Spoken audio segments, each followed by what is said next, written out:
Aryna Sabalenka stormed off, and the entire tennis world witnessed exactly why. Roger Federer, the most celebrated name in this sport's history, walked straight past the world number one and stopped for Alex Eala. Not a coincidence, not an accident, not something easily brushed beneath the polished surface of professional courtesy. A 20-year-old from the Philippines, ranked 31st in the world, received the undivided attention of a 20-time Grand Slam champion, while the reigning Australian Open finalist stood invisible in the same corridor. What detonated in that single, unscripted moment exposed tensions that had been quietly accumulating beneath the exterior of women's tennis for months. And once the photograph surfaced, nothing could contain what followed. To genuinely comprehend the weight of what occurred, you must first understand the empire Aryna Sabalenka had constructed, brick by relentless brick, over the preceding 3 years. She arrived at Indian Wells in March 2026 carrying the full mass of world number one on her shoulders, not ceremonially, not temporarily. She had held that summit position with suffocating consistency, defending it through Grand Slam finals, through physical brutality, through the kind of mental warfare that dissolves lesser competitors before the first ball is struck.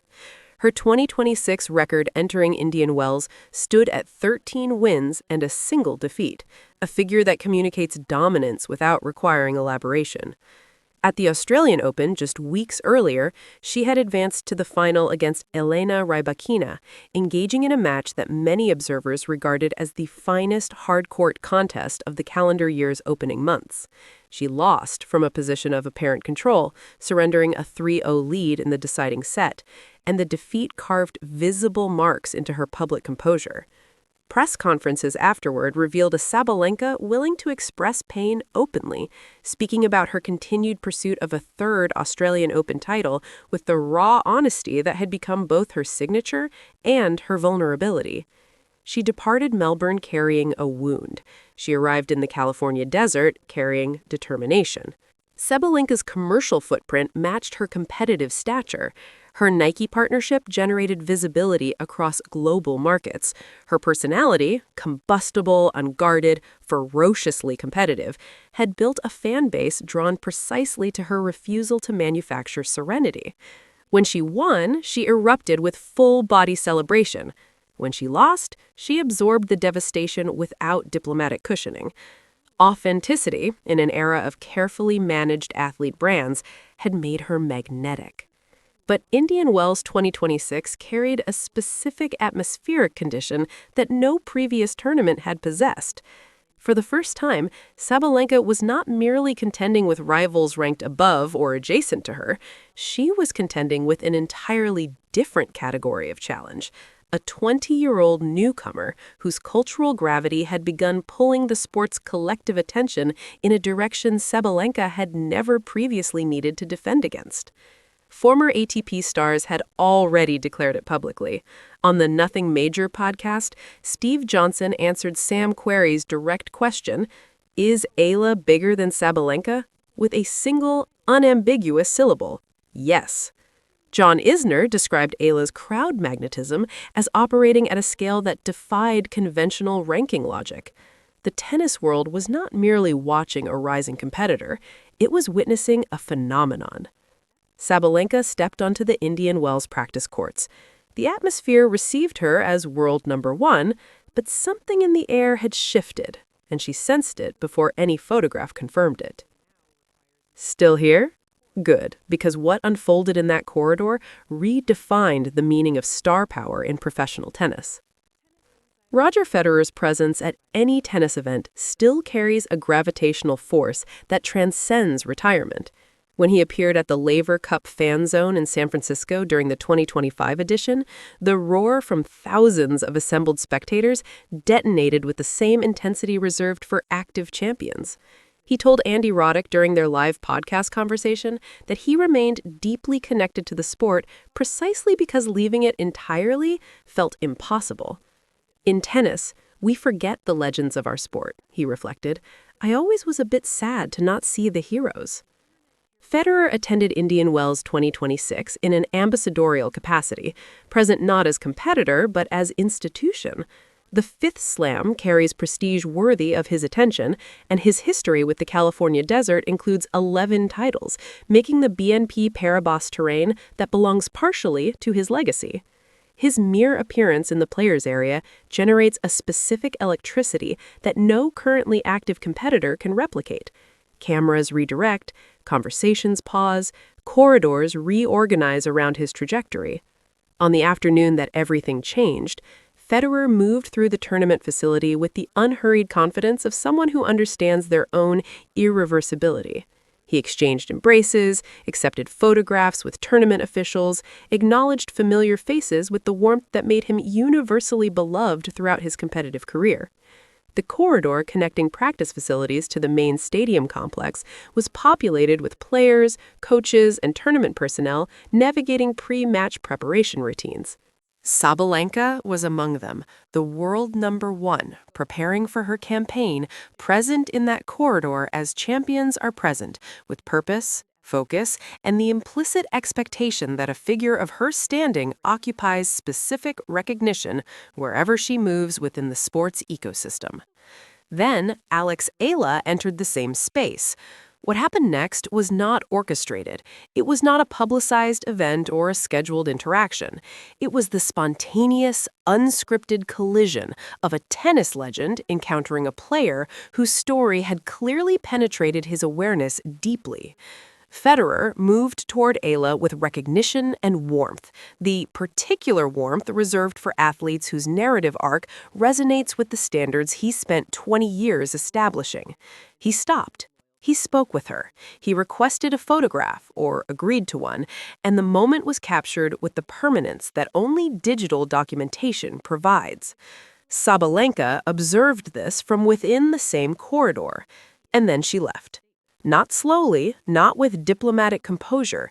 She departed with the body language of someone who had absorbed something significant and chosen departure over stillness. Multiple eyewitnesses and tournament insiders later described the moment with consistent language. Sabalenka did not merely walk away. She removed herself from that space with visible, unmistakable displeasure, and the energy she carried out of that corridor was nothing resembling the professional neutrality champions typically perform in public spaces. The photograph of Federer and Eala spread across social media within hours. The absence of Sabalenka from that photograph became almost immediately its own devastating statement. The speed at which that single image detonated across tennis social media communities defied even the accelerated pace at which viral moments typically propagated. Within 48 hours, the post had accumulated millions of views across multiple platforms. Within 72 hours, it had penetrated mainstream sports media outlets far beyond the tennis-specific ecosystem. The framing adopted by online communities was immediate and merciless. Federer choosing Eala over Sabalenka, the world number one rendered invisible by the sport's greatest legend, a 20-year-old newcomer receiving a coronation that the reigning champion never obtained from the same source. The fan commentary operated on two distinct tracks simultaneously. Eala supporters, the vast, globally distributed Filipino community whose tournament attendance had been generating standing room conditions from Melbourne to Dubai, treated the photograph as validation of a shift they had been declaring for months. Steve Johnson's words on the Nothing Major podcast echoed through thousands of comment sections. The crowds Eala attracted were insane. The attendance at her matches constituted standing room only at venues across continents. One fan response capturing enormous engagement read simply, "Federer recognizes greatness before the rankings catch up." Another, shared widely across Filipino tennis communities, declared, "The legend knows who the next legend is."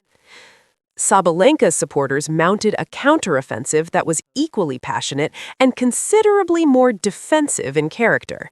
The world number one had achieved a 13-1 record in 2026. She had reached 4 consecutive Grand Slam finals.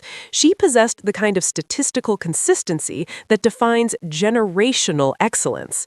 The suggestion that any single unscripted photograph could diminish that record was treated by her defenders as not merely wrong, but deliberately provocative.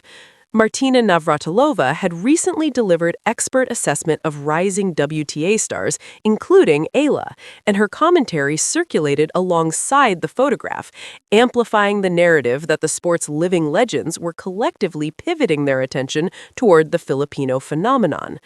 Paul Annacone, who had coached Federer himself, appeared on TC Live to analyze Eala's game, describing her as possessing a smile that lights up a room and praising the grace with which she dismantled Iga Swiatek at Miami, the same grace that clearly resonated with the 20-time Grand Slam champion, now photographed beside her.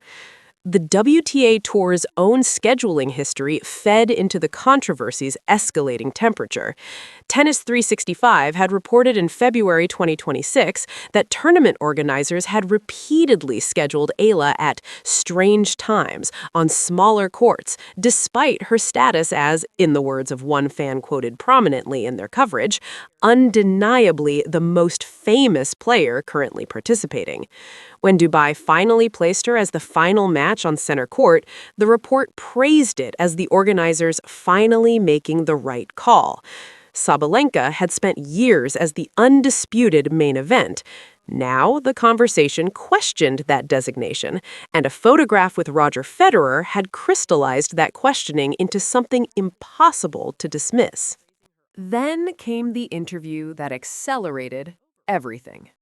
Sabalenka, asked directly by a reporter about the attention surrounding Eala's Indian Wells debut, delivered a response that was diplomatically constructed but unmistakably loaded. She acknowledged Eala's Miami 2025 breakthrough. She acknowledged the crowds. She did not acknowledge the photograph. She did not acknowledge Federer.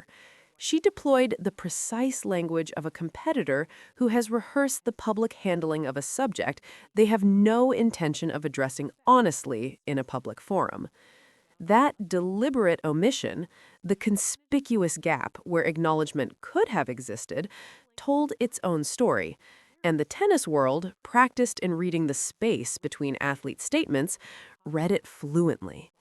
Kim Clijsters, recently speaking about Eala's prominence, had suggested the young Filipina needed protection from the craziness that comes with that.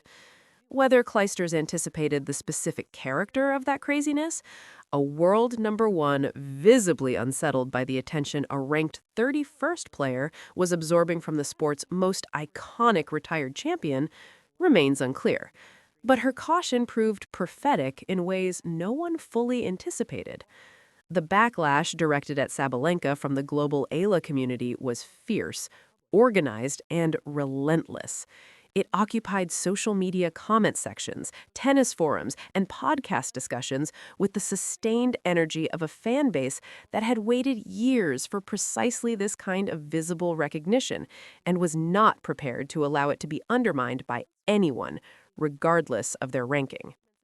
Strip away the social media amplification, the partisan fan communities, and the narrative convenience that frames every interaction as confirmation of predetermined conclusions, and what remains is a more complex, more human story.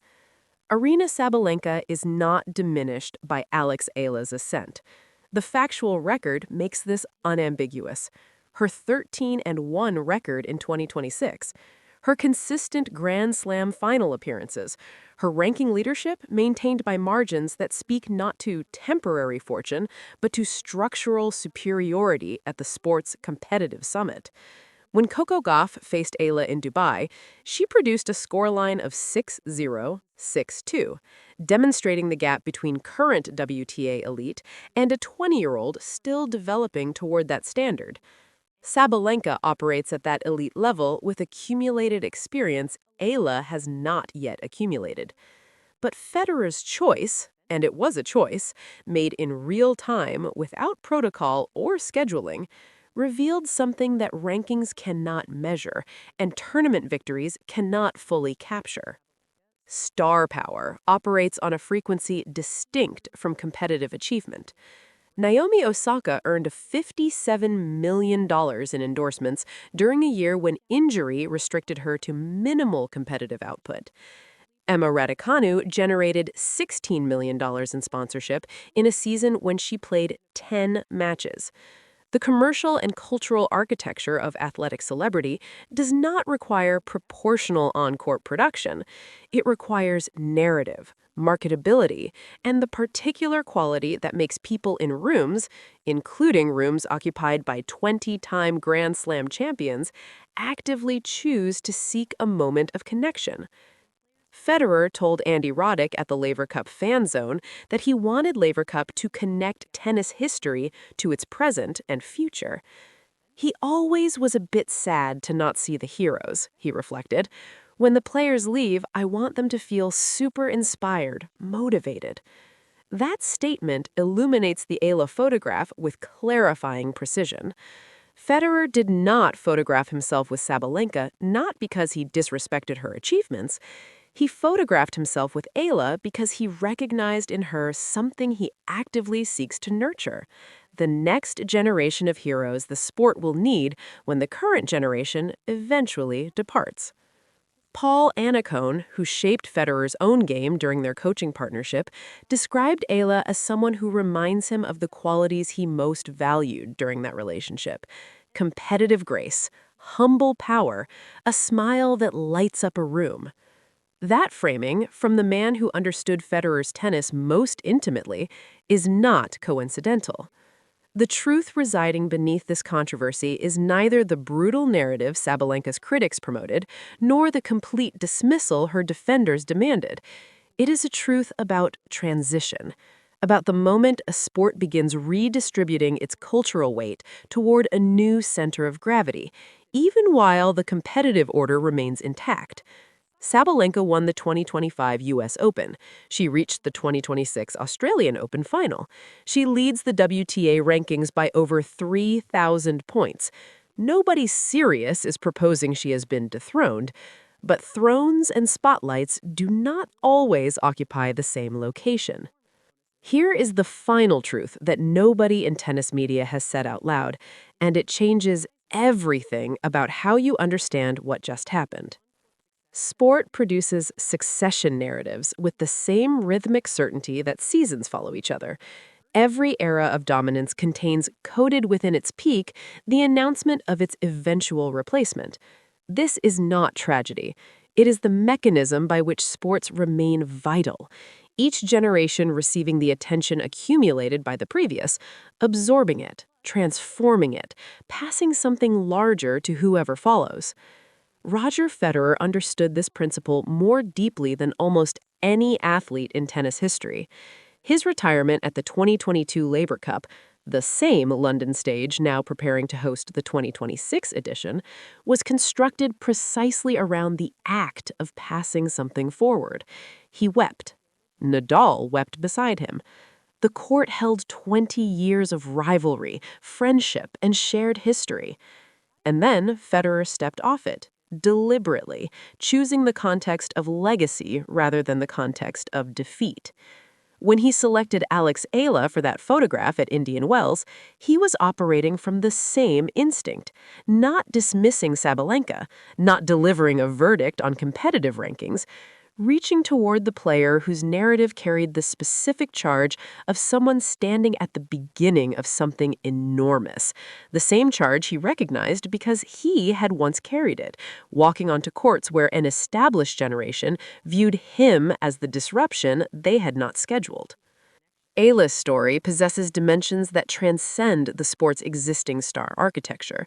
The first Filipino woman ranked inside the WTA Top 100, the first wildcard to defeat 3 consecutive Grand Slam champions at a single tournament, a player trained at the Rafael Nadal Academy, whose Nike portrait hangs in the same Oregon headquarters tunnel as the sport's immortal figures, whose Sampaguita-decorated apparel connects a national flower to the grass courts of Wimbledon.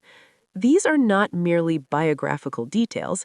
They are the components of a narrative that resonates across Southeast Asian markets, containing a combined youth demographic that dwarfs Western equivalents, markets that Sabalenka's Belarus heritage and competitive intensity, formidable as both are, cannot organically penetrate. That photograph confirmed what the commercial world had already determined privately. Eala's ascent is not a tributary development in women's tennis. It is a main channel shift. Federer recognized it. Brands have repositioned around it. Crowds from Melbourne to Abu Dhabi to Dubai have voted with their physical presence, filling stadiums and generating standing room conditions whenever Eala's name appears on an order of play. Sabalenka's storm out of that corridor was the reaction of a competitor who feels nothing, not rankings, not titles, not even the rational certainty of her own superiority, more acutely than the shift in a room when attention moves elsewhere. She has built her identity around being unmissable. For one unscripted afternoon in the California desert, she was missed. Whether that moment represents a singular aberration or the opening line of a longer story is the question women's tennis will spend the next several years answering. Eala still needs Grand Slam titles. She needs the sustained excellence that separates phenomenon from champion. She needs to convert the cultural electricity surrounding her into the competitive permanence that alone justifies the pedestals being constructed beneath her. But Federer does not take photographs with potential. He takes photographs with inevitability. And somewhere in a locker room in Indian Wells, Aryna Sabalenka knows the difference. Two players, one corridor, one unplanned photograph, and a reaction that detonated across every platform where tennis lives. This was never simply about a picture. It was about the most primal recognition in sport. The moment an established order encounters its challenger, not on a court, where rankings and experience provide structure, but in unguarded space, where only magnetism determines who receives the attention. Sabalenka remains world number one. Her record demands acknowledgement. Her achievements demand respect. Nothing that occurred in that Indian Wells corridor alters the scoreboard. But sport has never been exclusively about scoreboards. So here's the question that will occupy this conversation for years to come, and we genuinely want your answer in the comments right now. When historians eventually examine this precise moment in women's tennis, will the photograph of Federer and Eala be remembered as the image